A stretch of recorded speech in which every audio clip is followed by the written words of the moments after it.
I bought a house, but my family expected me to house my sister's family for free. I refused, cut them off, and I'm moving to London. I 35 work as an investment analyst, and am pretty successful in my job growing up with an older sister, Sophia, 38 degrees Fahrenheit. I realized early on that if I wanted something, I had to work for it myself. From the start, our parents' treatment of us was noticeably different when Sophia turned 16. She received a nice new Volkswagen Beetle with a large red bow on top. When it was my turn, I got Dad's ancient Honda, which had 150,000 miles, and a tendency to break down. Sophia has always been the ideal child in our parents' eyes. She was the beautiful one, the social butterfly, the one who couldn't do anything wrong. She married her husband, Henry, 39 million, right after graduation, and they quickly began having children. They currently have 3: Charlotte 8F, Lucas 5M, and Ethan 2M. They live in a rental flat, which Toria frequently complains about. Meanwhile, I have been more fortunate in my own way. My best friend's parents own numerous properties and have been renting me a wonderful one-bedroom apartment at half of the market rate for the last 5 years. They trust me because I've never given them any reason not to. While Sophia had everything handed to her, I learned to be cautious with money since I began working. I've been saving diligently by living within my means, cooking at home rather than eating out and taking public transportation. Whenever possible, my coworkers frequently mock me for being overly frugal. But I had a plan. College provided another striking evidence of inequity. Sophia attended her ideal school with our parents covering all expenses, including tuition, lodging, and board, and a hefty monthly allowance. Meanwhile, throughout my final year of high school, I applied for every scholarship I could find, staying up late to maintain my perfect GPA, knowing that it was my last chance at higher study, with remote work becoming more widespread at my company. I just need to come into the office for key meetings. A tranquil country cottage seemed ideal last week. I finally opened my savings account and examined the data. After years of diligent planning and saving, I had enough to make a down payment on a small home. I was in the middle of looking through real estate listings when my mother called with her usual impeccable timing. "Don't forget, we're expecting you for dinner on Saturday." She added, her voice carrying a subtle order disguised as a reminder. "Sophia and Henry are coming with the kids, and please try to be on time for." Once I arrived at my parents' suburban home at precisely 5:05 p.m., that Saturday their driveway was already full with Sophia's minivan, so I had to park on the street inside. There was the usual chaos, kids running around, my mother fussing over everyone as if it were a state supper, rather than our typical family meeting. My father had already retired into his usual recliner with his newspaper, where he would remain until supper was served. The traditional dinner complaints circulated.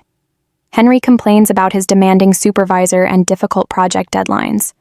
Sophia laments their tight flat and the children's constant demands.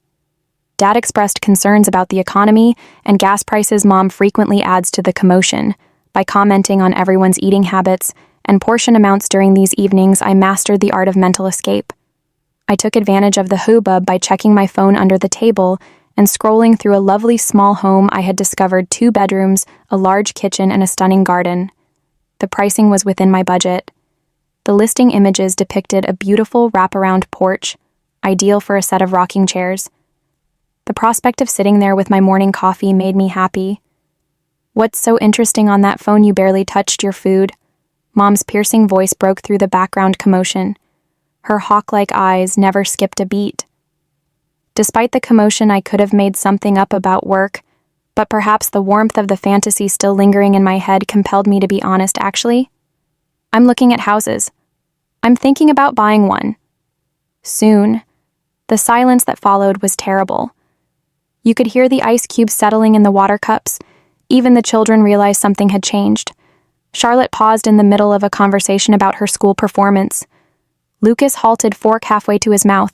Even tiny Ethan stopped slamming his spoon against his high chair. Sophia's head shot up so quickly that I worried she could suffer whiplash. Henry's incessant rant about his boss ended in mid-sentence. Mom's hand paused in the middle of reaching for the salt shaker. Dad's newspaper descended gently like a curtain, showing his Aston expression by a house. Mom asked, as if she hadn't heard me right, "You?" "Well, yes," I admitted immediately. Regretting my candor, the way they all looked at me made me feel like I had announced plans to invade Mars. "I'm just looking at options, right?" Now nothing definite what kind of house, Sophia said, her voice retaining the strangely pointed tone she used when she felt frightened. It was the same tone she used when I received a higher SAT score than she did just before convincing our parents that I had cheated. I haven't really decided yet, I answered ambiguously, attempting to change the conversation, but I could sense their minds working unspoken thoughts, nearly palpable in the air. My parents exchanged profound looks, the type they'd honed over decades of marriage. Sophia kept looking at Henry, who had suddenly become quite interested in his mashed potatoes. The typical supper bustle soon resumed, but something had changed.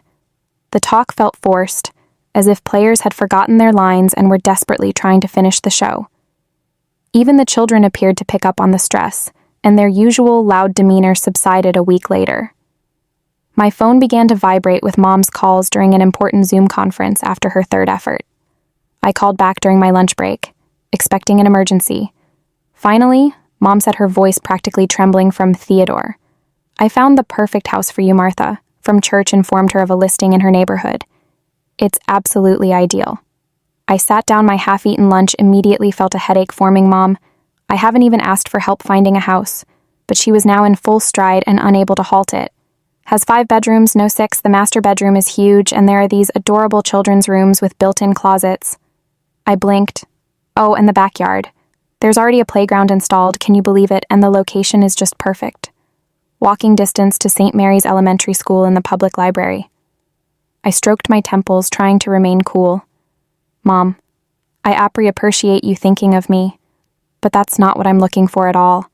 I want a small country house, something cozy just for me. I don't need multiple children's rooms or a playground. Don't be ridiculous," she yelled, her delight quickly turning into frustration. "You can't just think about yourself. You need to plan ahead. This house is perfect," Martha says. The owners are motivated to sell quickly. After she hung up, Sophia began sending out an endless stream of postings for large family houses. Each subsequent message delivered another 4 to 6 bedroom house with numerous baths, large yards, and close proximity to schools and parks. By the 20th message, I had stopped checking. It was evident that they weren't listening to what I really wanted. Instead, I contacted Amanda Chaw, a realtor, with glowing recommendations during our first encounter. I was struck by how well she listened. "I want something small and cozy." I explained a country house not too far from the city with good internet for remote work, maybe a small garden where I could grow herbs and vegetables. When I told her about my pricing range, her eyes brightened up. "I think I might have exactly what you're looking for." It just came on the market. Yesterday, the house she showed me was ideal. A lovely 2-bedroom cottage located 40 minutes from the city-wide siding. Dark green shutters, a wraparound porch with room for rocking chairs. Sunlight poured in, via huge windows, onto an open-planed living room. The kitchen was not large, but it had been redone with butcher block worktops and modern appliances. A wood burr fireplace dominated the living room wall, and I could envision nice winter days spent reading beside it upstairs. There were 2 modest bedrooms and a bathroom with a clawfoot tub, which I fell in love with right away. But the sunroom sealed the deal. There are windows on 3 sides that view a well-kept garden with raised beds and a small greenhouse. I could immediately envision myself spending weekends there, surrounded by greenery and natural light. The owner offered a quick closing discount, and I accepted without hesitation. The following few weeks were a blur of paperwork, work, and preparation. I put down a larger down payment than was required, keeping the monthly payments manageable, using the money I had carefully saved all these years. While my family undoubtedly believed I was being cheap, I was actually building my future after everything was finalized.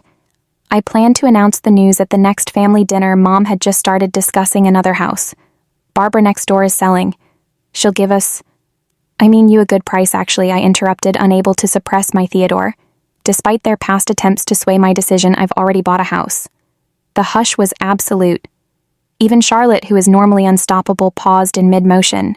I took a big breath and began detailing my new house, my voice full of enthusiasm despite the mounting tension around the table.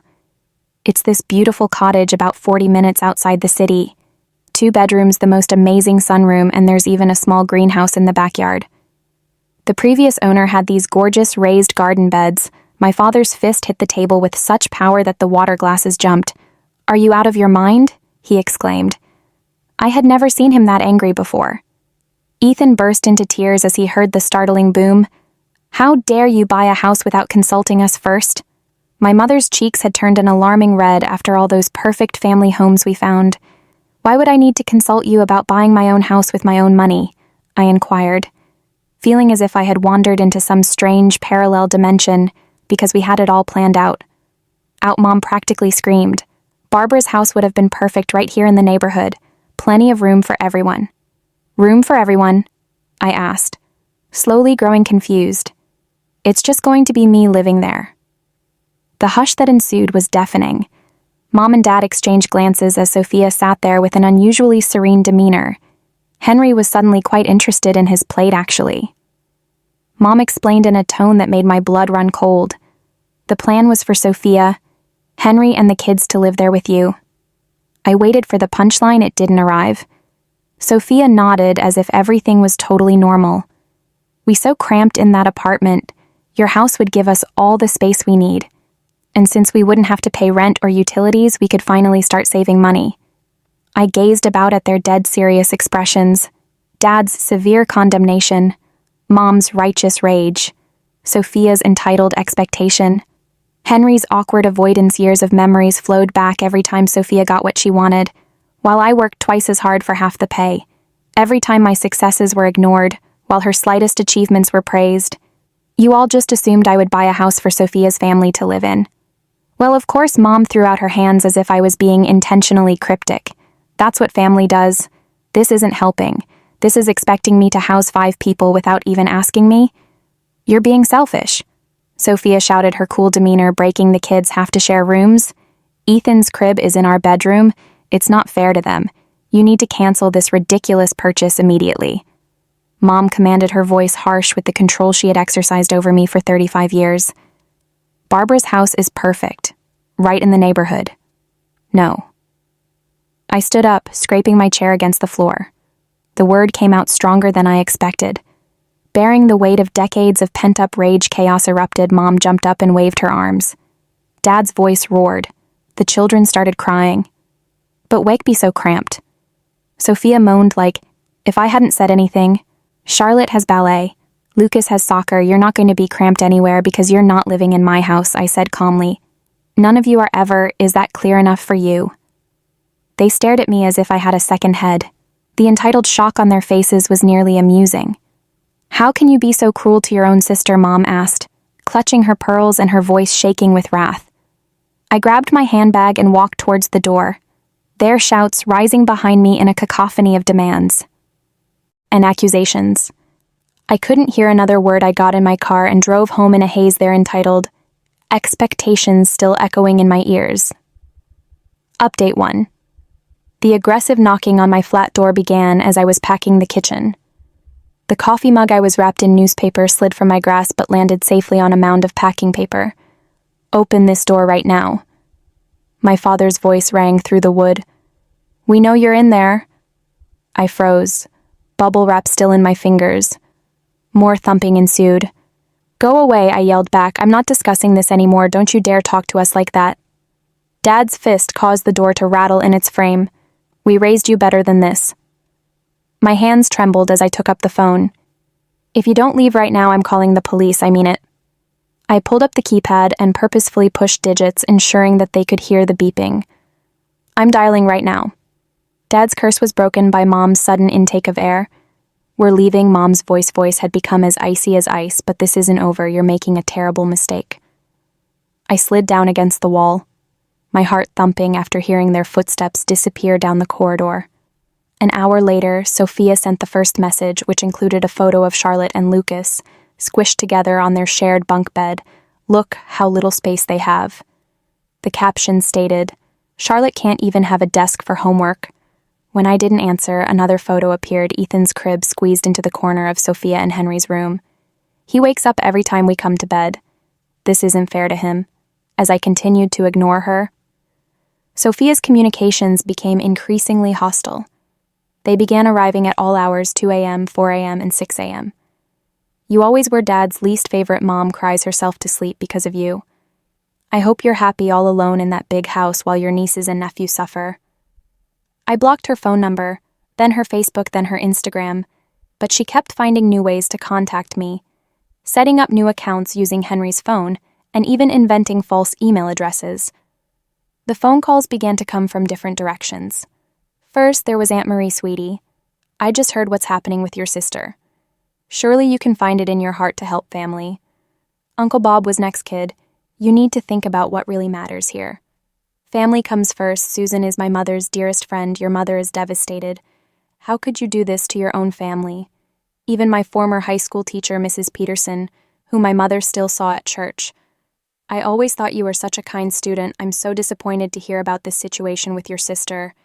They all sent the same message. I was selfish, heartless, cruel.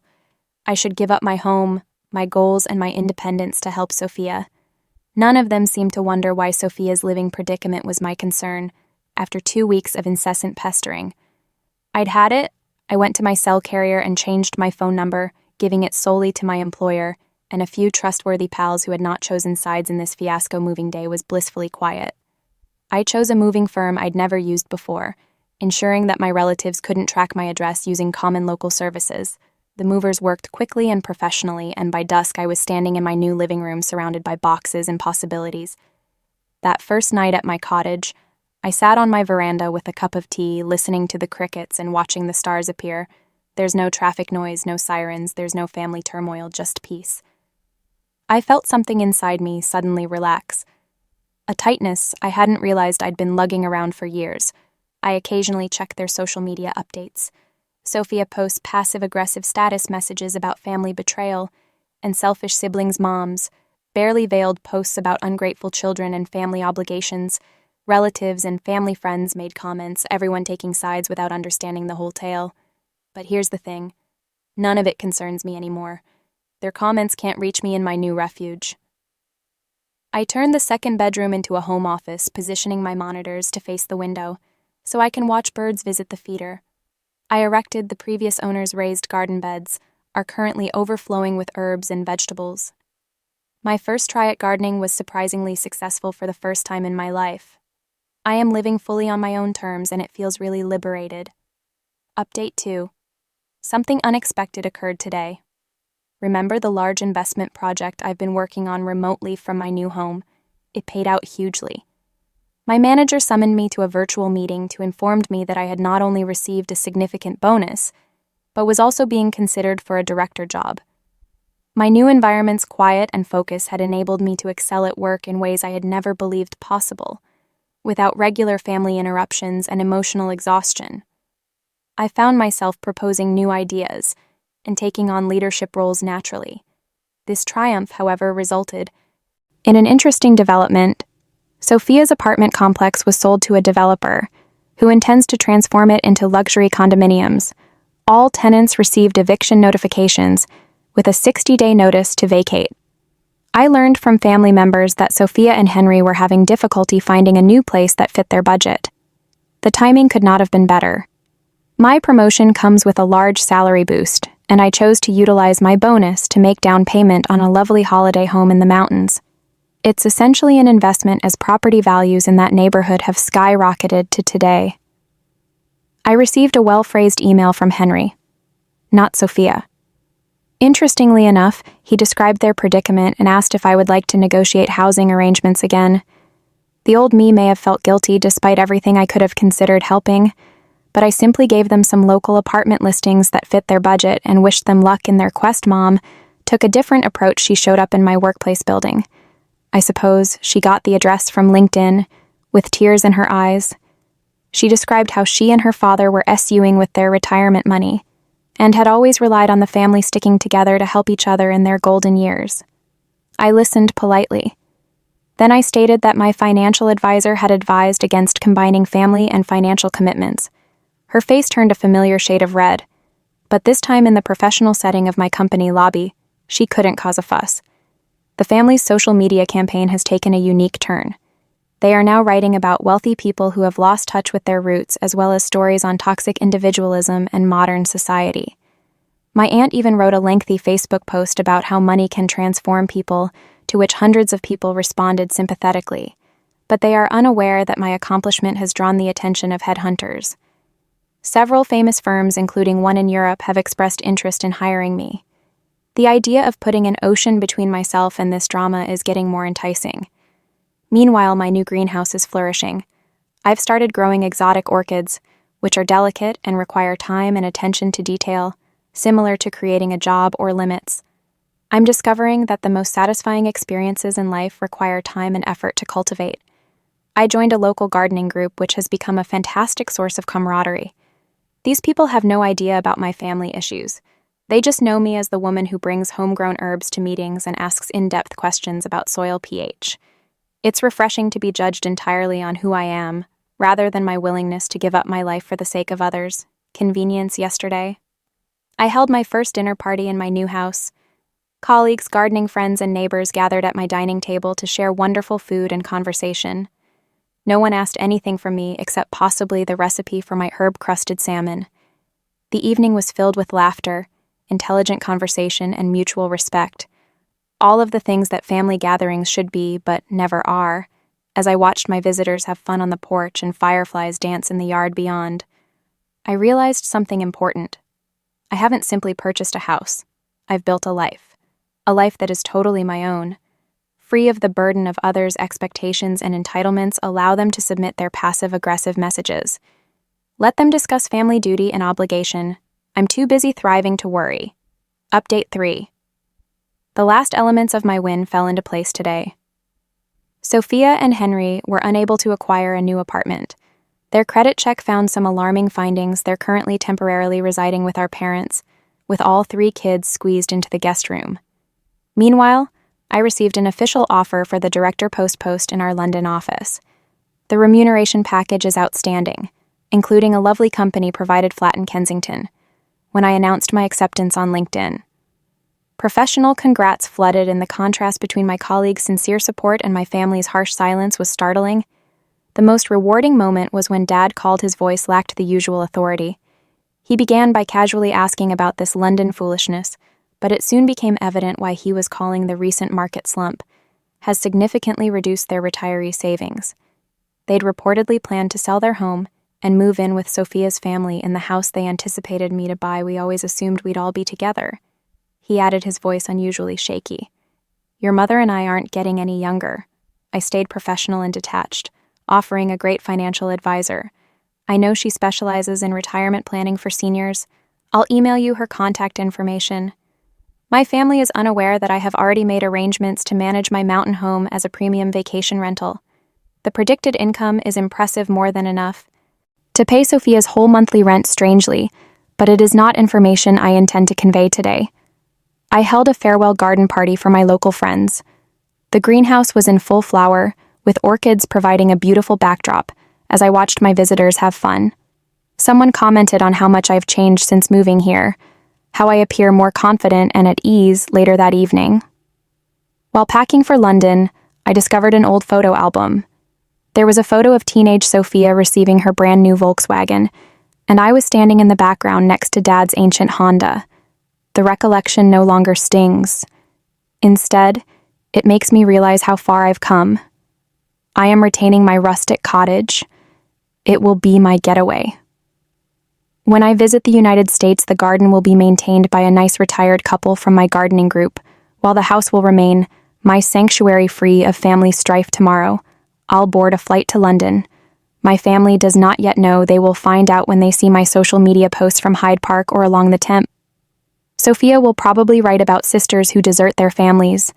Mom will share articles on expats who regret abandoning their loved ones, but sitting here in my sunroom one final time before my early morning journey, watching the sunset paint the sky in vibrant colors, I feel nothing but peace. Sometimes the greatest victory isn't winning the battle, but choosing to leave the battlefield entirely, allow them to deal with their cramped living conditions and financial challenges. I'll be too busy in theodoring my new life in London to read their social media updates. Sometimes the best retaliation is simply living well. Thank you for watching. If you haven't subscribed yet, please do so and hit the notification bell to stay updated with more shocking real-life stories happening around you.